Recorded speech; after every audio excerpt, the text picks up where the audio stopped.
Okay class 9 exercise 2.1 polynomials. तो इस exercise में हमने क्वेश्चन नंबर 5 तक कर लिए थे। क्वेश्चन नंबर 6 देख। क्वेश्चन नंबर 6 में क्या है, आपको गिवन है कोफिशिएंट हमें बताने हैं एक्स क्यूब के। तो फर्स्ट में आपको दिया है क्या 4x cube minus 3x plus 9।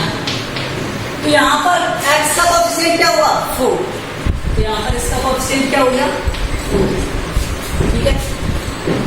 Second देखो ये जो क्वेश्चन है इनको आप कर सकते हो। सेकंड वाले में दिया हुआ है आपको क्या 14 माइनस 5x क्यूब माइनस और plus 7x plus 2x square.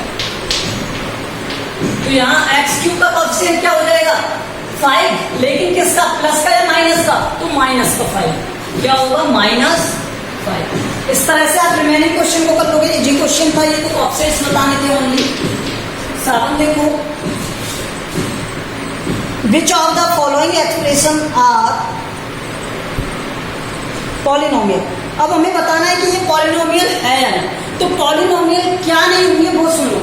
जब x की पावर नेगेटिव हो, जब x की पावर इस तरह से दी हुई हो, इस तरह से या इस तरह से, जब x इन टर्म्स में दिया होगा किसी भी इक्वेशन में, तो वो पॉलिनोमियल नहीं होगा। ओके, सिर्फ हमें इतना देखना है किसी भी इक्वेशन में।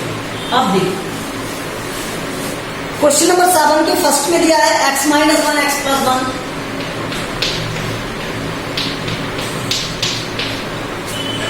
सो exponent of x is whole number. अरे होल नंबर है ना 1 1 1। ठीक है, तो यहां पर ये क्या हुआ इट इज ए पॉलिनोमियल। तो इसमें लिख देंगे इट इज ए पॉलिनोमियल। अच्छा रीजन नहीं पूछा इसलिए हमको एक्सप्लेन नहीं करना है। अगर रीजन पूछा होता तो हम एक्सप्लेन करते हैं। ठीक है।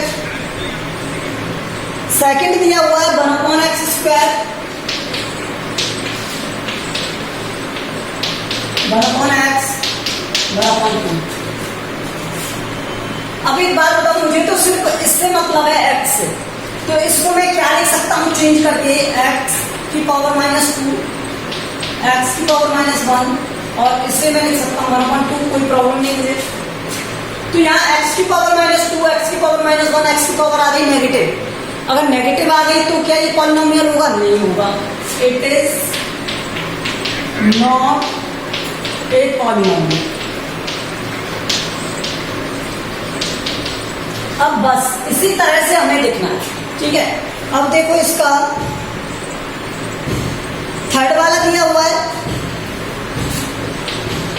1/x की पावर -3, 1/x की पावर -2 प्लस 1/3। जब आप इन टर्म्स को ऊपर लेके जाओगे तो ये क्या हो जाएंगे x क्यूब x स्क्वायर, और ये 1/3 रहने देंगे, कोई प्रॉब्लम नहीं। ये क्या हो गया देखो, ये नेगेटिव है पॉजिटिव, पॉजिटिव है, ये भी पॉजिटिव है, तो इट इज ए पॉलिनोमियल।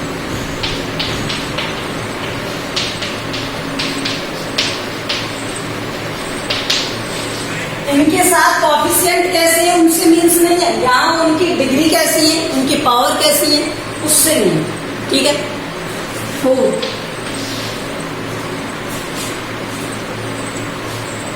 देखो x प्लस 2 और x प्लस 3 अपॉन आया x। एक बात बताओ, अगर मैं इस टर्म को सॉल्व करता हूं तो यहाँ पर 1/x कहीं ना कहीं रहेगा। देखो किस तरह से, अगर मैं इसका मल्टीप्लाई, प्लस में ही है ना सभी, अच्छा माइनस में, इसका मल्टीप्लाई करता हूं तो ये क्या होगा x स्क्वायर प्लस, इससे करें -3x, और इससे करेंगे आप तो ये हो जाएगा +2x, और इससे करेंगे तो ये हो जाएगा -3। अपॉन में क्या आएगा x। अब एक बात बताओ मुझे, ये x square minus x plus -6 upon x, मैं हर एक टर्म को x से डिवाइड कर देता हूँ। तो x square upon x -x upon x और -6 अपॉन x से डिवाइड किया है ना। तो इसका सॉल्यूशन कुछ क्या हो गया देखो, ये नीचे दिख रहा है क्या आपको? नहीं दिख रहा होगा, मैं यहाँ साइड में लिख देता हूँ। ओके, तो ये हो गया x, ये हो जाएगा -1 और ये हो जाएगा -6/x। ठीक है, तो अब मुझे बताओ ये अपॉन में आ गया, अपॉन में आ गया, दैट मीन्स हम इसे क्या लिख सकते हैं, -6x⁻1 ऊपर लेके आएंगे तो -1 हो जाएगा। तो किसी भी पॉलिनोमियल में अगर ये माइनस में लिखा हुआ है, एक्सपोनेंट मतलब उसकी पावर माइनस में है, तो वो पॉलिनोमियल होगा क्या? नहीं होगा। It is not a polynomial.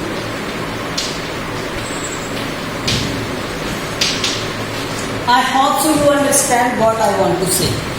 ठीक है, तो इसी तरह से आप रिमेनिंग क्वेश्चन को करोगे इसके को। अब मैं क्वेश्चन नंबर 8 बताता हूँ।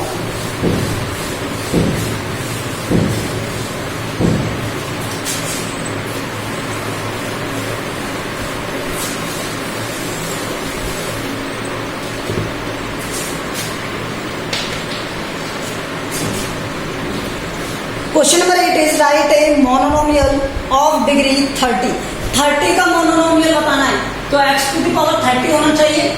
ये हो गया। कोई और बताना है तो और भी बता सकते हो आप, 3x30 मल्टीप्लाई में तो कितने भी हो कोई फर्क नहीं पड़ेगा, लेकिन एडिशन वाला साइन नहीं आना चाहिए, एडिशन या सब्ट्रैक्शन वाला।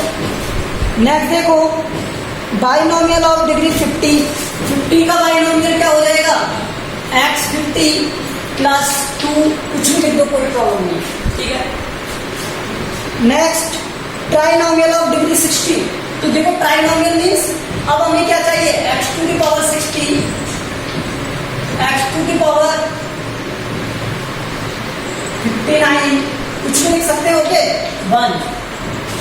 यहाँ पे कुछ लिखना है लिख लो, यहाँ पे कुछ लिखना है तो भी लिख सकते हो, देखो कोई प्रॉब्लम नहीं है। मल्टीप्लाई में कितने भी हो, लेकिन ये टर्म क्या होने चाहिए, 3। मोनोमियल, बाइनोमियल और ट्राइनोमियल। अब देखो इसमें और कुछ पूछा था, नहीं पूछा। तो ये तो हो गया क्वेश्चन नंबर 8। अब 9 में क्या गिवन था आपको, which of the following are monomial, binomial and trinomial. तो ये आप अपने आप करोगे। ठीक है, इन्हें सिर्फ सेपरेट करना है। एंड नेक्स्ट 10th वाले को मैं आपको बताता हूँ 10th में क्या दिया है। 10th में दिया है क्या कि आपको इनकी डिग्री बतानी है। तो डिग्री किस तरह से बताएंगे, देखिए x⁵ minus x⁴ plus x⁴ upon x²। तो पहले इसे सॉल्व कर लो, x⁵ upon x², x⁴ upon x², x⁴ upon x²। इसे सॉल्व करेंगे तो x³ आएगा, क्योंकि ये नेगेटिव हो जाता है, तो 5 में से 2 सब्ट्रैक्ट करेंगे 3। ये हो गया क्या, x⁴ 4 में से 2 सब्ट्रैक्ट किया तो, और ये हो गया क्या 1। क्या हो गया 1, बिकॉज 1 टाइम डिवाइड हो गया। अब एक बात बताओ, यहाँ पे हाईएस्ट डिग्री क्या है, हाईएस्ट पावर क्या है, हाईएस्ट एक्सपोनेंट क्या है इसका, 3। तो इसकी पॉलिनोमियल की डिग्री क्या हो जाएगी, 3। यहाँ लिखेंगे हाईएस्ट डिग्री, ठीक है, sorry exponential, exponent is 3। Highest exponent क्या है, 3 है। सो डिग्रीज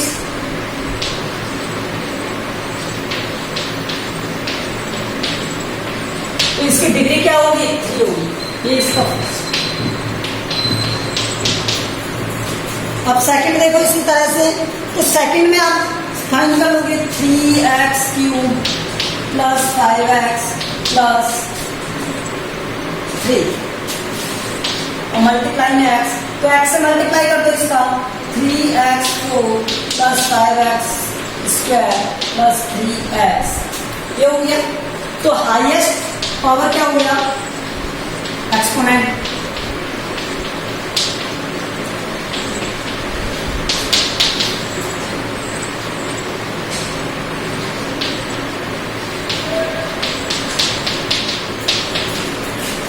कर सकते हैं इस तरह से। मैं आपको इसका 5th वाला बताता हूँ। अब 5th वाला भी तो कुछ डिफरेंट क्वेश्चंस मैं बता दूंगा आपको, रिमेनिंग आप करना। x⁴ 5/4 x³/3 √3x।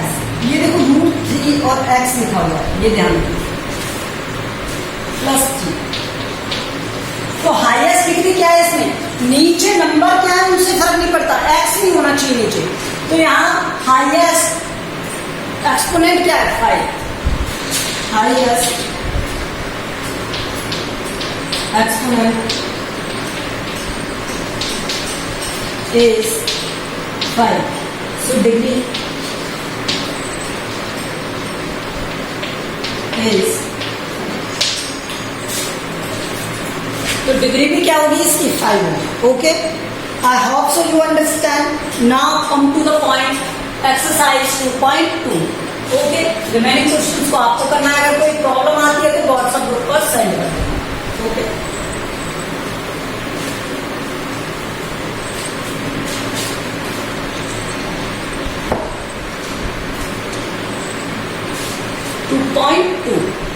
So exercise 2.2 says that आपको क्या बताने हैं, जीरोज। तो जीरोज इन्हीं को हम कहते हैं रूट, जीरोज और रूट। मान लो एक पॉलिनोमियल दिया है px, let px is a polynomial.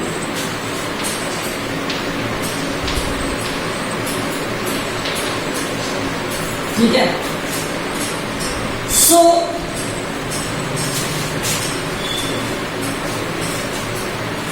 If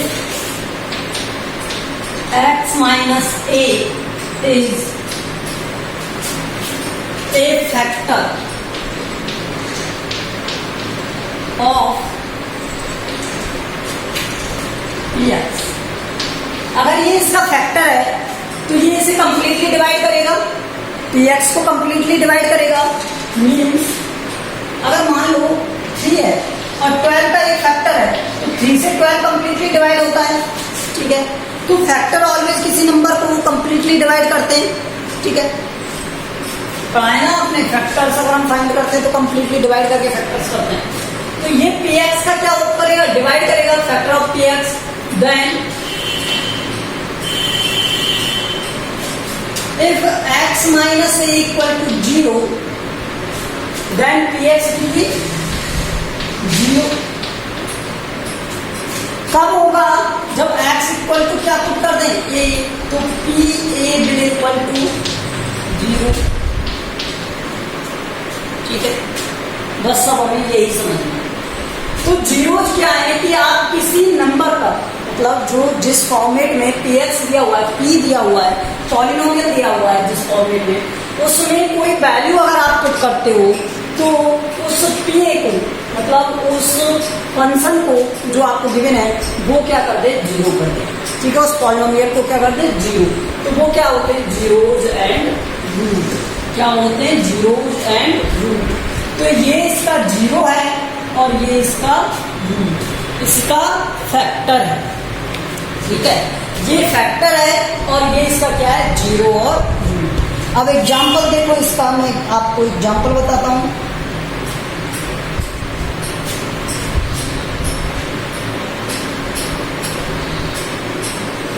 एक सिंपल एग्जाम्पल बताता हूं, सिंपल एग्जाम्पल देखो। अगर px आपको दिया है x² -2x + 1 लिखा हुआ है। ठीक है, तो मैं x की वैल्यू क्या पुट करूं इसमें कि इसकी वैल्यू 0 हो जाए। तो मैं x की वैल्यू 1 पुट करूं पहले, x = 1। तो ये क्या हो गया, p1। देखो यहाँ पर मैंने क्या लिखा था, x = a, तो ये p हो गया था, x = 1 तो ये p1 हो जाएगा। तो यहाँ पर 1, यहाँ पर 2 × 1 + 1, तो ये 1 - 2 + 1 = 0। That means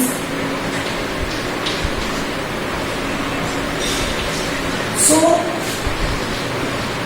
x = 1 is a 0।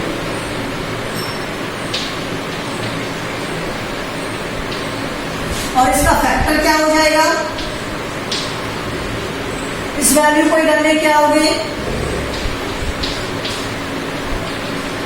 तो ये इसका होता है फैक्टर। क्या होता है? फैक्टर। ये फैक्टर थ्योरम का एक पार्ट है। ये भी एक क्या है? As a factor theorem. तो फैक्टर थ्योरम में हम सिर्फ यही प्रोसेस यूज करते हैं। ठीक है, अब देखो इसी तरह से अब हमें जितने भी जीरो फाइंड करने हैं या कोई वैल्यू फाइंड करनी है तो वो इस प्रोसेस से हम करेंगे। ठीक है, उसके बाद देखो एक और प्रोसेस होता है, वो क्या? Long division process. Long division process, ये भी मैं आपको बता देता हूँ। प्रॉब्लम्स सॉल्व करेंगे इनके ऊपर हम। लॉन्ग डिवीजन प्रोसेस, इसमें क्या होता है? कोई भी इक्वेशन पॉलिनोमियल जो दिया है वो किसी एक पर्टिकुलर वैल्यू से डिवाइड होगा, तो वहां पर हम क्या करेंगे? इसे Ex equal to g x, हमने किससे डिवाइड किया? g से डिवाइड किया, तो क्वोटेंट आ गया q और रिमाइंडर आ गया r। Where r is always less than gx। Where r is always less than gx। अब आप कहेंगे सर कुछ समझ में नहीं आया, तो देखो अगर मान लो मैं 9 लेता हूं और 9 को 4 से डिवाइड कर देता हूं, चलो 5 से करो, तो ये कितने टाइम डिवाइड होगा? 1 टाइम। क्या आया? 4 रिमाइंडर आया। तो इसे मैं इस तरह से लिख सकता हूं 9 इक्वल टू 5 इंटू 1 प्लस 4। यहाँ पर ये डिविडेंड है, ये डिविजन है, और ये क्या है? क्वोशेंट है, और ये क्या है? रिमाइंडर। ये इसी फॉर्मेट में लिखा हुआ है। मीन्स यहाँ पे g क्या था? 5 था, ये 9 था, q 1 और रिमाइंडर 4। तो रिमाइंडर क्या कभी इसके इक्वल हो सकता है? जिससे आप डिवाइड कर रहे हो उसके इक्वल कभी हो सकता है क्या? कभी नहीं हो सकता। अगर उसके इक्वल हो गया तो हम तो फर्दर डिवाइड कर देंगे उसे, नेक्स्ट स्टेप में डिवाइड हो जाएगा ना। अगर वैल्यू यहाँ पर 5 आ गई, मान लो आ गई, तो यहाँ पे ये तो एक बार डिवाइड हो जाना चाहिए, मतलब ये तो डायरेक्टली 2 टाइम डिवाइड हो जाएगा। ठीक है, समझो। मान लो एक इक्वेशन दी हुई है, let Px equals to x³ minus 1, और आपसे कह दिया जाए कि Gx equals to x minus 1, find reminder.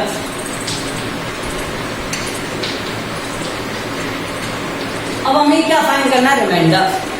तो मैं रिमाइंडर 2 तरह से फाइंड करूंगा इसके।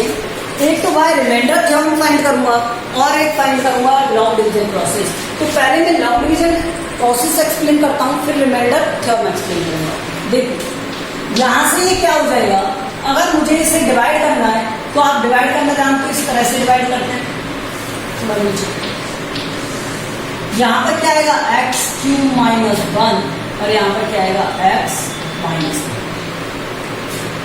ठीक है, अब यहाँ x हाईएस्ट पावर से हाईएस्ट पावर को डिवाइड किया जाता है, तो यहाँ हाईएस्ट पावर क्या है? x³। इसे किससे डिवाइड करोगे? x से। हमने लास्ट ईयर सॉल्यूशन सीखे थे कि यहाँ पर इस पावर में जो होता है उसे इसमें सॉल्व करते हैं, डिवाइड करते हैं, तो ये पावर्स क्या होती हैं? सब्ट्रैक्ट हो जाती हैं। तो ये क्या हो गया? x²। 3 में से 1 सब्ट्रैक्ट किया तो 2, तो यहाँ पर क्या हो गया? x²। तो ये कितने टाइम डिवाइड होगा? x² time. यहाँ पर क्या आएगा? x³, इससे इसको मल्टीप्लाई किया x³, इससे इसको मल्टीप्लाई किया माइनस x²। आप कहेंगे सर इसके नीचे क्यों नहीं लिखा? क्योंकि सेम डिजिट लिखनी होती है, यहाँ पर इसे इसके नीचे नहीं लिख सकते। ओके, तो हम इसे इसके नीचे नहीं लिखेंगे। आप देखो यहाँ पर ये माइनस, ये हो गया प्लस, तो ये तो कट हो जाएगा। यहाँ पर क्या आया? x² और ये आया माइनस 1। पहले हम ऑलवेज ये वाली वैल्यू लिखेंगे वेरिएबल वाली, उसके बाद कांस्टेंट वाली। अब हम x² को डिवाइड करेंगे किससे? x से। क्या आ जाएगा? x। क्या आ जाएगा? x। 1 है ना यहाँ पर पावर, सब्ट्रैक्ट होगी तो यहाँ पर क्या आया? x। तो ये x² हो गया और इसका मल्टीप्लाई किया इससे, तो ये माइनस x आएगा। ये माइनस, ये प्लस, तो ये सब्ट्रैक्ट, यहाँ पर बचा क्या? x minus 1। x minus one को x माइनस वन से डिवाइड करोगे तो 1 टाइम, ये लिखते जाते हैं, साइड में लिखने भी होते हैं हर स्टेप में। तो यहाँ पर x माइनस वन और ये 1 है, 1 से x का मल्टीप्लाई 1 x और 1 का 1 से मल्टीप्लाई 1, तो ये हो गया माइनस प्लस 0। मीन्स रिमाइंडर क्या आ गया, क्वोटेंट क्या आ गया, आपको q मिल गया क्या, x स्क्वायर प्लस x प्लस 1 और रिमाइंडर क्या आ गया 0। रिमाइंडर क्या आ गया 0। अब मैं इसे आपको बताता हूँ रिमाइंडर थ्योरम से। रिमाइंडर थ्योरम क्या कहती है, मैं इसे अरेंज कर रहा हूँ, ये आपको लॉन्ग डिवीजन प्रोसेस समझ में आ गया होगा। अब देखो इसका रिमाइंडर थ्योरम,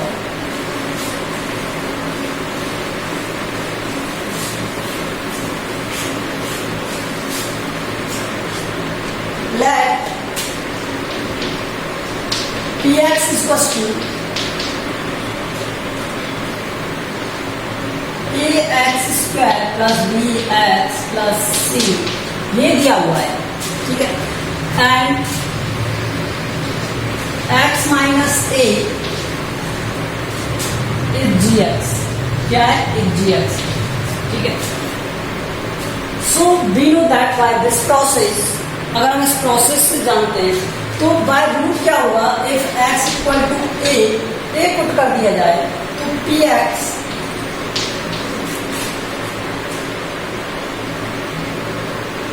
किस फॉर्मेट में लिखा होता है, gx इंटू में q प्लस r, यहाँ gx क्या था x माइनस a इंटू में q प्लस r, तो यहाँ से ये क्या हो जाएगा, x की वैल्यू क्या पुट किया हमने a, तो a माइनस a इंटू में q plus r, means pa equal to क्या आ गया r।